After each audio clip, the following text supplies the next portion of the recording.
Lakefront living on the water in Metro Phoenix. If you're looking for a waterfront home in Metro Phoenix or a waterfront home in North Phoenix, that's great. It's a wonderful lifestyle. But there's 5 things you need to be aware of before you make that purchase, just to make sure there's no surprises after the fact. Number 1, HOA fees.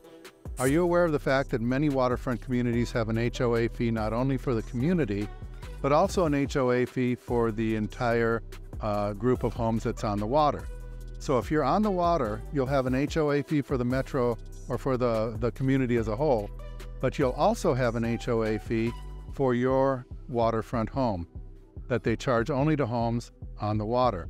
So you might have a $50 or $60 fee for the community itself and another $60 or $70 fee if you're on the water. It's all right as long as you're aware of that and you plan for it. Just make sure there's, again, no surprises. Number 2, do you own to the shoreline or do you not? Why is that important? Very simply, when you sit out on your back deck or go out onto your back patio and you look out over that beautiful waterfront view, you're going to want to not necessarily have people walking by and checking out your backyard as they walk by, waving at you, talking to you, whatever it might be. So if that's an issue with you, make sure again you're aware of it before you buy, because you don't want those kinds of surprises.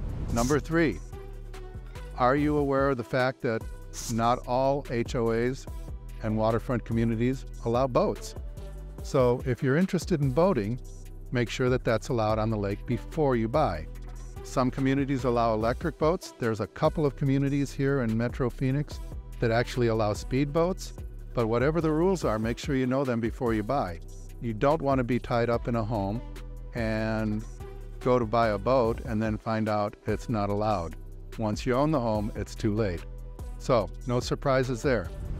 Number 4, if you do have a boat and they do allow boats, you want to make sure that they're allowed to have a boat dock.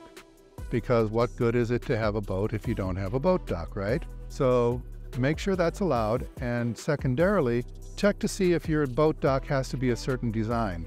It's really nice if you can make it a little bit larger so that there's room for a chair or some tables and actually have a deck out over the lake. Again, some communities will allow you to do that. Other communities, not so much.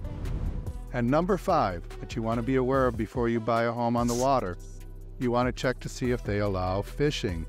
That may be important to you, and if it's not, no worries. But if it is important, you're going to want to make sure that they allow fishing before you buy. A lot of communities don't allow it, some communities do.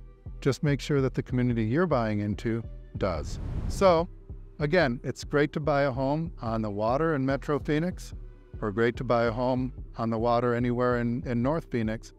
Just make sure you know what the rules are before you do it. And I'm Mike Zahn. Make sure you check in with us, and I look forward to hearing from you or seeing you in my next video. Thanks.